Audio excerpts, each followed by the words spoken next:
तो व्यूवर्स, मैं डॉक्टर पवन ओबराय आज की इस वीडियो में आपसे डिस्कस करूंगा प्रिंसिपल्स ऑफ मैनेजमेंट का पेपर जो अभी 2 दिन पहले सीसीएस यूनिवर्सिटी मेरठ में हुआ। 24 जनवरी 2025 में सीसीएस यूनिवर्सिटी मेरठ के कैंपस और कॉलेजेस का पेपर है ये, जो 3 इयर्स बीकॉम ऑनर्स में चल रहा है। यानी कॉलेजेस में जो कोर्सेज चल रहा है बीकॉम ऑनर्स और सीसीएस यूनिवर्सिटी कैंपस में चल रहा है 3 इयर्स का बीकॉम ऑनर्स का। तो आप सभी स्टूडेंट्स मेरा चैनल सब्सक्राइब करके study with doctor Pawan Oberoi BCom honours unsolved paper के नाम से प्लेलिस्ट मैंने तैयार करी है। तो उसमें जैसे जैसे मेरे को क्वेश्चन पेपर्स अवेलेबल हो रहे हैं सभी के, first semester, second semester, third semester है, जितने भी अवेलेबल हो रहे हैं तो मैं आप लोगों से जरूर शेयर करता रहूँगा। तो आप लोग प्लेलिस्ट जरूर विजिट करें। तो चलिए एक नज़र डालते हैं कि क्या क्या प्रिंसिपल्स ऑफ मैनेजमेंट में पूछा 24 जनवरी 2025 में सीसीएस यूनिवर्सिटी मेरठ ने। तो सबसे पहला सेक्शन है very short answer type questions है ना।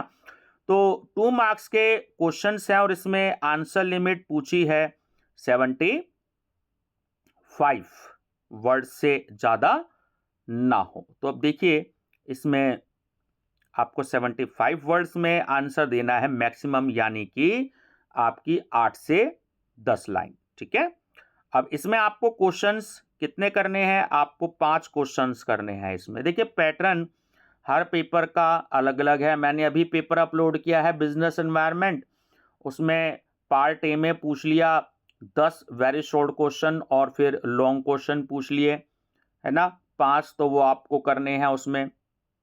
तो अब यहाँ पर एनईपी वाला पैटर्न ले लिया उन्होंने, इसमें आपको 5 करने हैं वेरी शॉर्ट क्वेश्चन। तो पैटर्न पे मत जाइएगा, सिर्फ आप अपनी स्टडी पे फोकस करिएगा। Number first question is explain the importance of management. Second, what do you understand by span of management, explain. Number third is discuss the benefits of training with respect to business and to the employees. Number fourth, briefly explain the importance of leadership in management. Fifth, state the incentives used for motivating employees in modern organizations. चलिए section भी देखते हैं, short answer type questions. यहाँ पर university कह रही है आपसे कि आपको 2 क्वेश्चंस करने हैं, 3 आपको दिए हैं, 7.5 मार्क्स का एक है, यानी कि 1.5 से 2 पेज का आपका आंसर होना चाहिए, है ना, आंसर लिमिट। तो question number 6 is explain the contribution of Henry Mintzberg to organisation theory of management. 7, delegation provides the means whereby a manager multiplies himself. Comment.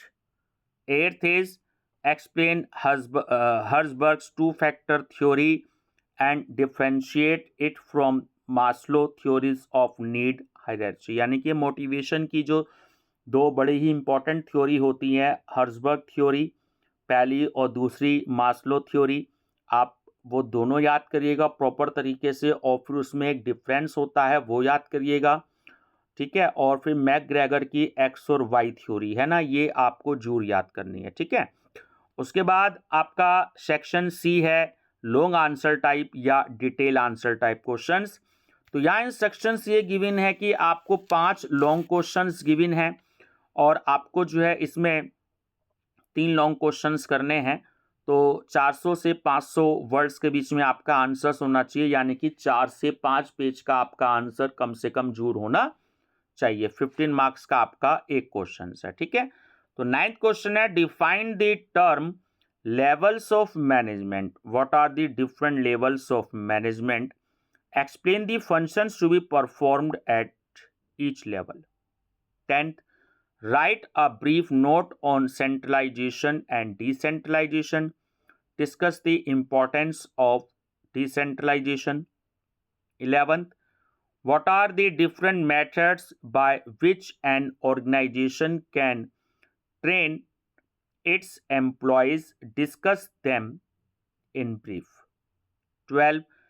Discuss various barriers to effective communication. Suggest various measures for removing barriers to management communication. And last question is 13. Explain the importance of control in a business enterprise. Also explain limitations of control. तो ये students आपका paper था। तो ये questions हो गए आपके 13। तो आप इनको याद कर लीजिएगा और वीडियो का लिंक अपने दोस्तों को भी जरूर शेयर करिएगा। Thank you and best of luck.